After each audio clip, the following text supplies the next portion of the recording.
Alhamdulillah.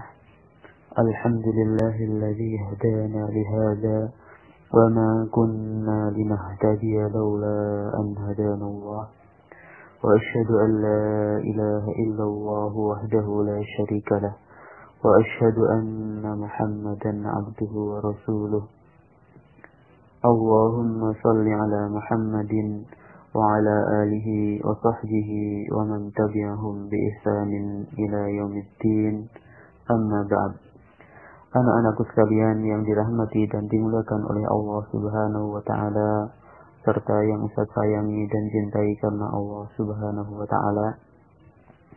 Alhamdulillah, setelah kita menyelesaikan ujian di semester 1 ini, kita masuk lagi seperti biasanya, dan untuk pelajaran tauhid kita sudah menyelesaikan 6 pelajaran atau 6 bab ya. Yang pertama adalah sebab-sebab kebahagiaan atau 4 kewajiban yang wajib dipelajari oleh setiap muslim, yaitu berilmu, beramal, berdakwah, dan bersabar. Kemudian juga bab keduanya tentang kewajiban berilmu sebelum beramal, sebelum berucap maupun berbuat. Kemudian juga ada 3 kewajiban penting yang wajib dipelajari dan dilaksanakan oleh setiap muslim, yaitu wajibnya mentaati Rasulullah, wajibnya meninggalkan kesyirikan, dan tentang haramnya berloyalitas, mencintai, membela orang-orang yang menentang atau memusuhi Allah dan Rasulnya. Kemudian juga tentang Hanifiyah, apa makna Hanifiyah. Kemudian juga pertanyaan man rabbuka, siapa Rabbmu. Semuanya sudah kita jelaskan sebelum semester 1 ini. Anak-anakku sekalian yang dirahmati dan dimuliakan oleh Allah Subhanahu wa taala, kemudian kita pada pertemuan kali ini kita lanjutkan pelajaran yang ke-7, yaitu mengenal Allah Subhanahu wa taala melalui ayat-ayat dan makhluk-makhluknya. Syekh Muhammad At-Tamimi rahimahullahu taala, beliau dalam bab ini menjelaskan tata cara mengenal Allah Subhanahu wa taala, bagaimana kita mengenal Allah Subhanahu wa taala. Kalau dalam pelajaran sebelumnya pertanyaan siapa Rabbmu, sekarang kita lebih mendalam lagi bagaimana kita mengenal Allah. Syekh Muhammad At-Tamimi rahimahullah ta'ala, beliau mengatakan, فَإِذَا قِيلَ لَكَ بِمَا عَرَفْتَ رَبَّكَ, jika ada yang bertanya kepadamu atau kamu ditanya, bima arafta rabbak, dengan apa kamu mengetahui Rabbmu, dengan apa engkau mengenal Rabbmu, mengenal Tuhanmu. Maka beliau menjelaskan, fakul, maka jawablah, ucapkan, bi ayatihi wa makhluqatihi. Cara seseorang mengenal Allah, mengenal ayat-ayat, mengenal Allah Subhanahu wa taala adalah dengan mengenal ayat-ayat atau bukti-bukti kekuasaan Allah Subhanahu wa taala, wa makhluqatihi, dan juga makhluk-makhluk Allah Subhanahu wa ta'ala. Kemudian beliau mulai merinci apa sih ayat-ayat Allah dan apa makhluk-makhluk Allah Subhanahu wa ta'ala. Wa min ayatihi al-lailu wan-naharu wasyamsu wal-qamaru. Dan di antara tanda-tanda, namanya di antara berarti enggak semuanya, di sini hanya disebutkan yang paling nampak, yang paling jelas. Dan di antara tanda ayat-ayat Allah Subhanahu wa taala, tanda-tanda kekuasaan Allah Subhanahu wa taala adalah al-lailu, malam, wan naharu, siang, wasyamsu, matahari, wal qamaru, dan bulan. Jadi yang disebutkan di sini ada 4, beliau menyebutkan tanda-tanda kekuasaan Allah yang paling tampak, yang paling bisa kita rasakan, bisa kita lihat, bisa kita saksikan adalah malam, siang, matahari, dan bulan. Wa min makhluqatihi samawati sab'u wal arduna sab'u wa ma fihinna wa ma bainahuma.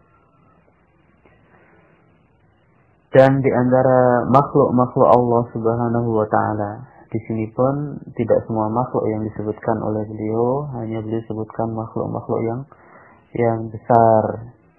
As-samawatu sab'u, yaitu langit yang jumlahnya 7, wal arduna sab'u, dan bumi juga jumlahnya 7.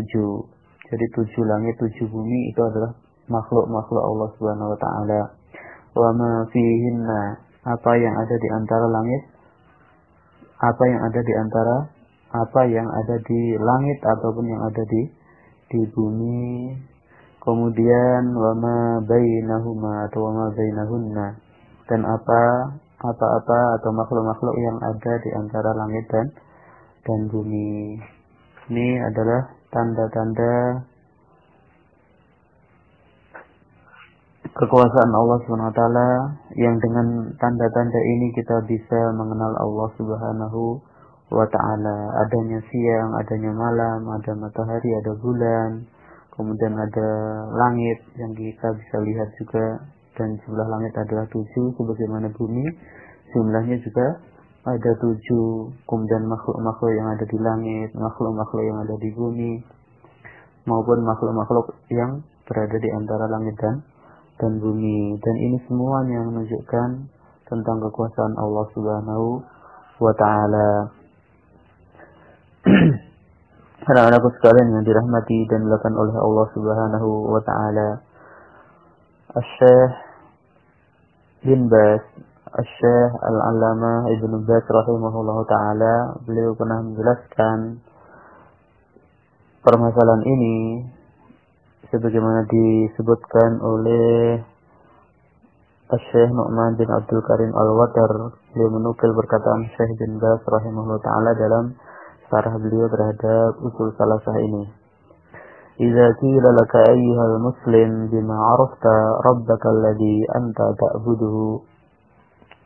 Jika ada yang bertanya kepada engkau, atau engkau ditanya, wahai muslim, wahai seorang yang beragama Islam, dengan apa engkau mengenal Tuhanmu yang engkau menyembah kepadanya? Faqul 'araftuhu bi ayatihil katsirati wa bi makhluqatihil 'azimati. Maka katakanlah, aku mengenalnya, aku mengetahui Tuhanku, mengenal Allah dengan ayat-ayatnya yang sangat banyak, dengan tanda-tanda kekuasaan Allah Subhanahu wa taala yang sangat banyak. Wa bi makhluqatihil 'azimah, dan juga dengan makhluk-makhluknya yang agung. Sebagaimana tadi ada langit yang begitu besarnya, itu pun jumlahnya 7, kemudian bumi yang jumlahnya 7, allati tadullu ala annahu rabbul azim wa annahu khallaqul alim, yang itu semuanya menunjukkan bahwasanya Allah adalah Rabb, Tuhan yang mempunyai zat rububiyah al-azim, yang maha agung. Rububiyah berarti yang menciptakan, yang mengatur, memberi rizki, menghidupkan, mematikan. Wa annahul khallaqul alim, dan juga bahwasanya Allah SWT adalah zat yang al-khallaq, yang maha menciptakan, al-alim, yang maha mengetahui. Wa annahul mustahaqqu li ayyubad, dan juga menunjukkan bahwasanya zat yang bisa seperti itu tadi, yang telah menciptakan makhluk-makhluk dan juga tanda-tanda yang besar tadi itu, maka dia pula lah yang berhak untuk disembah. Wa annahu alladhi yakhluqu ma yasha, dan bahwasanya hanya Allah Subhanahu wa taala yang mencipta apa yang dia kehendaki. Wa yu'ti wa yamna'u wa yanfa'u wa yadurru, zat yang memberi ataupun menahan pemberian, memberikan manfaat ataupun memberikan mudarat kepada makhluk-makhluknya. Biyadihi kullu syai'in subhanahu wa ta'ala, di tangannya lah segala sesuatu subhanahu wa ta'ala. Fahuwal mustahiqu bi an na'budahu bi ta'atihi wa du'ai wa istighasatihi wa sa'iri a'malina wa ibadatina, li'anna Allah khalaqana lihada. Maka Allah Subhanahu wa taala adalah satu-satunya zat yang berhak untuk kita sembah, yaitu dengan mentaati Allah Subhanahu wa taala, kita taat kepada Allah Subhanahu wa taala, kita berdoa kepada Allah Subhanahu wa taala, kita beristighatsah, kita memohon pertolongan kepada Allah Subhanahu wa taala ketika ditimpa musibah, hanya kepada Allah. Dan juga seluruh amalan-amalan kita, ibadah-ibadah kita, hanya kita tunjukkan atau kita persembahkan hanya kepada Allah Subhanahu wa taala. Li'anna Allah khalaqana lihada. Karena Allah Subhanahu wa taala memang menciptakan kita untuk ini, untuk beribadah kepada Allah, untuk taat kepada Allah, berdoa, memohon pertolongan dan ibadah-ibadah yang lainnya. Anak-anakku sekalian yang dirahmati dan dimuliakan oleh Allah Subhanahu wa taala. Dan ucapan Syekh Muhammad At-Tamimi di ayatihi, al-ayatu jamu ayatin wa hiya al-alamah, wa hiya al-alamatu 'ala syai'. Ayat merupakan jamak dari ayatun, dan artinya adalah al-alamatu 'ala syai', tanda kepada sesuatu. Wa ayatullahi tau'ani, dan ayat-ayat Allah, tanda-tanda kekuasaan Allah ada dua, kauniyatun, ada yang bersifat kauniyah, wa syar'iyatun, dan juga yang syar'iyah. Kauniyah kal-laili wan nahari wasyamsi wal qamar. Ayat-ayat Allah Subhanahu wa taala kauniyah yaitu yang ada di alam semesta ini, seperti malam, siang, matahari dan bulan. Wa syar'iyatun, syar'iyah, wahia al-wahyu al-munazzal ala rasulih sallallahu alaihi wasallam. Adapun ayat syariah adalah wahyu yang Allah turunkan kepada Rasulullah sallallahu alaihi wasallam. Kemudian ayatullah al-kauniyah tadullu ala uzmatihi wa qudratihi wa ilmihi wa hikmatihi. Adapun ayat-ayat Allah Subhanahu wa taala yang kauniyah, yang berupa tadi apa? Malam, siang, matahari dan bulan, itu adalah ayat-ayat yang menunjukkan tentang keagungan Allah Subhanahu wa taala, tentang maha mampunya Allah Subhanahu wa taala, maha berilmunya Allah Subhanahu wa taala, dan juga maha hikmahnya Allah Subhanahu wa taala. Wa ayatullah asy-syar'iyyah tadullu ala adlihi wa ilmihi wa hikmatihi wa rahmatihi. Adapun ayat-ayat Allah Subhanahu wa taala yang syar'iyyah itu menunjukkan maha adilnya Allah Subhanahu wa taala, maha berilmunya Allah Subhanahu wa taala, maha bijaksananya Allah Subhanahu wa taala, dan juga maha kasih sayangnya Allah Subhanahu wa taala. Kemudian saya tadi menyebutkan ayat-ayat dan juga makhluk-makhluk Allah Subhanahu wa taala. Dalilnya disebutkan wa min ayati dalam surat Fussilat ayat yang ke-37, dan juga dalam surat Al-A'raf ayat 54. Wa min ayatihi al-lailu wan-naharu wasyamsu wal-qamar la tasjudu lisyamsi wala lil-qamari wasjudu lillahi alladhi khalaqahunna in kuntum iyyahu ta'budun. Dan di antara tanda-tanda kekuasaan Allah Subhanahu wa taala ialah malam, siang, matahari dan bulan. La tasjudu lisyamsi wala lilqamar. Maka janganlah kalian bersujud, janganlah kalian menyembah kepada matahari ataupun bulan. Wasjudu lillahi alladhi khalaqahun. Akan tapi bersujudlah atau menyembahlah hanya kepada Allah yang menciptakan itu semuanya, menciptakan malam, siang, matahari dan bulan. In kuntum iyyahu ta'budun. Jika kalian hanya beribadah atau menyembah kepada Allah Subhanahu wa taala. Jadi kita menyembah kepada zat yang menciptakan makhluk, bukan kepada makhluk. Sesama makhluk tidak boleh menyembah, karena makhluk itu diciptakan. Adapun yang berhak disembah hanyalah zat yang maha menciptakan, yaitu Allah Subhanahu wa taala. Ini tadi dalam surat Fussilat ayat 37. Kemudian dalil yang lainnya dalam surat Al-A'raf ayat 54. Inna rabbakumullahu alladhi khalaqas samawati wal arda fi sittati ayyamin tsumma istawa 'alal 'arsy. Sesungguhnya Rabb kalian, Tuhan kalian, Allah Subhanahu wa taala, yang telah menciptakan langit-langit dan bumi dalam enam hari atau 6 masa. Lalu dia beristiwa bersemayam di atas arsy-Nya. Yughshil lailan nahara yatlubu hasisa. Dia menutupkan malam kepada siang yang mengikutinya dengan cepat. Wasyamsa wal qamara wan nujuma musakhkharatin bi amrih.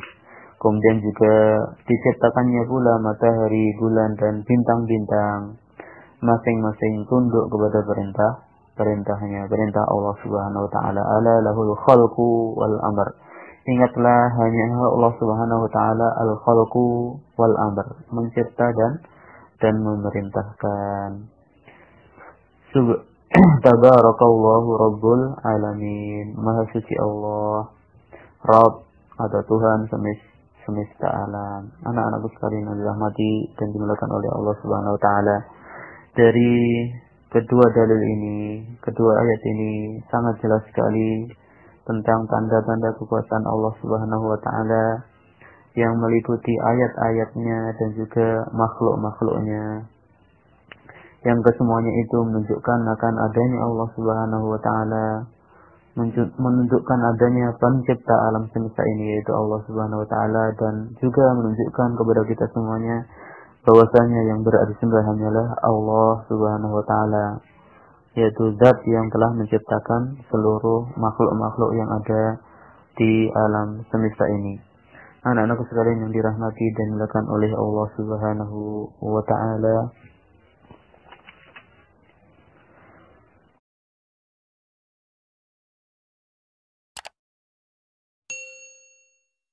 mungkin ini saja yang bisa Ustaz sampaikan pada pertemuan kali ini. Mudah-mudahan bermanfaat bagi kita semuanya.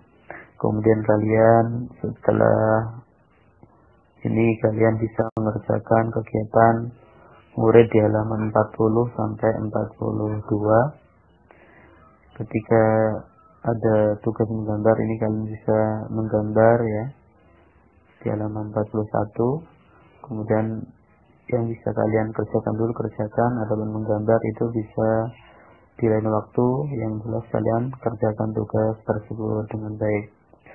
Kita tutup. Subhanakallahumma wa bihamdika asyhadu an la ilaha illa anta astaghfiruka wa atubu